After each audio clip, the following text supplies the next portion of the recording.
అక్క నమస్తే అక్క. హాయ్ అన్న. మీ పేరు? ధనా అన్న. చూస్తున్నావా బిగ్ బాస్? చూస్తున్నాక. సుమన్ శెట్టి గారు కెప్టెన్ అయ్యారు కదా, ఎలా అనిపించింది? Okay, happy. ఇన్ని రోజులు ఆయన కష్టపడ్డ విధానికి ఎంత చేసినా సరే ఒక ఫైనల్ వరకు కెప్టెన్ దాకా నిలిచాడు కాబట్టి ఐఎమ్ హ్యాపీ. నువ్వు కష్టదగ్గని ఫలితం దక్కిందన్న. ఓకే, కెప్టెన్ అయిన తర్వాత ఒక డైలాగ్ చెప్పారు కదా, ఎలా అనిపించింది?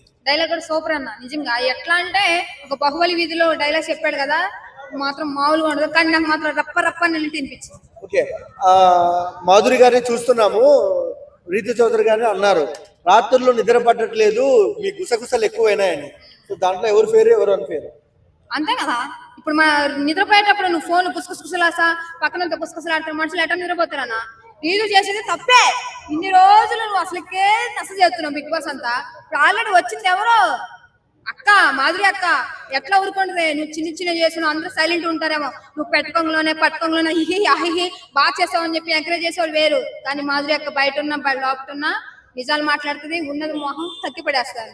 కాదక్క, ఇంకో విషయానికి వస్తే ఆయిషా అంటే లోపలికి వచ్చినప్పుడు తనుజని ఏకి పాడేసింది. నా టార్గెట్ తనుజనే అనేది, లవ్ ట్రాక్లు పెట్టుకుంటాం అనేది. తీరా చూస్తే డెమోన్ పవన్ తో ఆవిడే డాన్స్ చేసింది. మరి దీన్ని ఏమంటారు ప్రేక్షకులు అంటారు, మీరేమంటారు? ఫస్ట్ అంతకన్నా తనుజక్క అంతకన్నా పద్ధతిగా ఉండి ఇప్పుడు నువ్వు అన్నావు కదా, మరి నువ్వు చేసినట్టుంది. తమతో సాసా డాన్స్ చేస్తావు, పైకి లేపటం, సైడ్ తిప్పటం, కొట్టుకోవడం. మరి దీన్ని ఏమంటారక్క? డాన్స్ కాదా ఇది? అంత పద్ధతిగా ఉన్నా పవన్ కళ్యాణ్ ఎంత గెలుకుతున్నా సరే నువ్వు లిమిట్ లో నువ్వు ఉండు, ఫ్రెండ్స్ లాగా ఉన్నాం, నాకు వెళ్ళి చూడకు అని మరీ చెప్పింది. నువ్వు వచ్చి ఏం చేస్తున్నావు అక్క? రీతు చౌదరి మోసం చేసినట్టు కాదా ఇది? ఆమె ఎంత ఇట్లా కూర్చొని ఇంతే చూస్తుంది. ఇంకా నువ్వు ఇద్దరి మధ్య చిచ్చు పెట్టినట్టే కదా. అలేఖ్య చిట్టి పికిల్స్ రమ్య గారు డెమోన్ పవన్ దగ్గరికి వెళ్ళి నీకు రీతు చౌదరికి ఏంటి అంటే జస్ట్ ఫ్రెండ్షిప్, కొద్ది కనెక్షన్ ఉంది అనింది. సో మీకు ఎలా అనిపిస్తుంది? నంగనాచి మాటలు చెప్తున్నాడు అన్న. ఇన్ని రోజులు పట్టుకొని ఆమె ఎలిమినేట్ అవుతుంది. అమ్మా నువ్వు లేని ఉండరు పవన్ అని రీతు కాల్చుకుంది. పవన్ కూడా కాల్చుకున్నాడు, పాలను పట్టుకున్నాడు, ఏదో అయస్కాంతంగా తట్టుకున్నట్టు. మరి ఎన్ని రోజులు ఏమైందన్నా నేను చెప్పానుగా, ఎవరు పిచ్చోళ్ళు? మనమే గొర్రెల మంద, పిచ్చి మంద.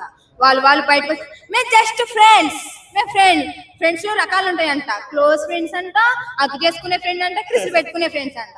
మరి ఏమన్నా ఇది చూసావా? ఎవరు పిచ్చోలేంది? రీతు అక్క మన అంతే. మనమే అక్క. ఇంకో విషయానికి వస్తే సుమన్ శెట్టి గారు ఫిజికల్ టాస్క్ లో చాలా తగ్గేశారు, కానీ ఆయనే కెప్టెన్ గా నిలబడ్డారు. సో కప్పు కొట్టే అవకాశం ఉందా? టాప్ 5 లో నిలబడతాడా? కప్పు కొట్టే ఛాన్స్ ఏమి తెలియదు, కానీ ఫైనల్ కి వచ్చే అవకాశం ఉందన్నా అంతే. తనుజక్క మాత్రం 100% వస్తుంది. తనుజక్క వెనకాల మాధురి అక్క ఉంటది, మన మాధురి అక్క ఉంటది. కానీ కప్పు తనుజక్క, మాధురి అక్క, ఇమానియల్ మాత్రం ముగ్గురులో డిఫరెంట్ అంతే. రమ్యకి డెమోన్ పవన్ అంటే క్రష్ అని అన్నది కదా, సో దాని గురించి ఎవరా కాందే? నాకు హౌస్ లో పవన్ అంటేనే ఇష్టం అందరికన్నా కూడా అని చెప్పేసి. ఎవరన్నారు? రమ్య. మళ్ళీ ఈ పులిహార అయిపోయింది, మళ్ళీ ఇంక సెకండ్ పులిహార. ఈ అమ్మ ఈ జీవితం అంతా అందుకే అన్న బ్యాన్ చేయాలని చదువుతున్నారు ఈ జనాలు. ఈ నిజంగా చదువుతున్నా, ఇవన్నీ చూసి బయట ఉన్న సంసారాలు కూడా పోతున్నాయి అన్న. నిజంగా కపుల్స్ మంచిగా ఉన్న లవ్ మ్యారేజ్ చేసుకుని అరేంజ్ మ్యారేజ్ చేసుకున్న వాళ్ళు కూడా లేనిపోయిన ఆలోచనలు, ఇట్లా చేస్తే వీటితో ఇట్లా డాన్స్ చేయొచ్చు, వాటితో ఈ పులిహార కలపచ్చు అన్న వీళ్ళు చూస్తున్నారు జనాలు. చెడిపోవడానికి కూడా ఈ భార్య భర్తలు కూడా అంతే. ఇవన్నీ లేనిపోయి అన్ని చూసి ఒక మైండ్ సెట్ 10 మాటలకు ఒక్క మాట వింటారు కదా జనాలు. పాడైపోవడానికి కూడా బిగ్ బాసే కారణం. సరే అక్క, బిగ్ బాస్ హౌస్ లో మగవాళ్ళ తప్ప ఆడవాళ్ళ తప్ప పులిహోర కలిపించుకోవడానికి కలవడానికి అసలు బిగ్ బాస్ షో కనిపెట్టి చెప్పొద్దు, నేను చెప్తాను ఆన్సర్ చెప్పు. ఆడవాళ్ళు తప్ప మగవాళ్ళు తప్ప పులిహోర కలిపించుకోవడానికి ఇద్దరిదే తప్పే అన్న. ఇద్దరిది కాదు, ఒకటే తప్పు ఉంటది. ఎందుకు ఇప్పుడు అమ్మాయికి ఉంది, నీ లిమిట్ లో నువ్వు ఉంటే అమ్మాయి ఎందుకు వస్తా నీ దగ్గరికి? నీ మనసులో ఉంది, నా మనసులో ఉంది. అమ్మాయి దూరం పెడితే అబ్బాయి ఎందుకు వస్తాడు చెప్పు? ఓరి బాబు, అమ్మాయి ఉంది అబ్బాయి ఉంది అన్న మిస్టేక్. నేను ప్రతి వార్తని నేను అమ్మాయికి సపోర్ట్ చేస్తున్నావు అని చెప్పు. ఇద్దరిని తిడుతున్నా అన్న, నేను ఒక్కరు సపోర్ట్ చేయలేదు. ఒకటి చెప్తా, రోడ్డు మీద నువ్వు పోతుంటావు, ఒకటి కన్ను కొట్టినాడు, నువ్వు వాడిని లాగి పెట్టి కొడతావా లేదంటే సిగ్గుపడకుండా పోతావా? చెప్పు తీసుకుని కొడతా. మళ్ళీ అట్లే కొట్టాలి కదా, ఎందుకు?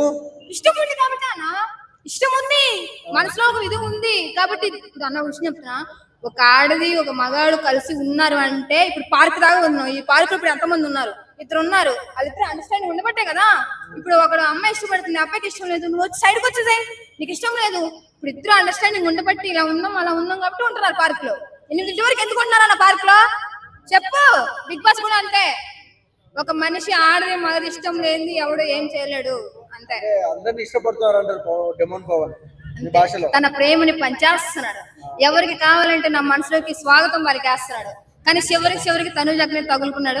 అది జరగని పని అన్నా, నీ లిమిట్ లో నువ్వు ఉండన్నా. ఆ పవన్ ని డీల్ చేసేస్తా రీతు చౌదరి కొంచెం బాగుపడుతుంది అన్నా.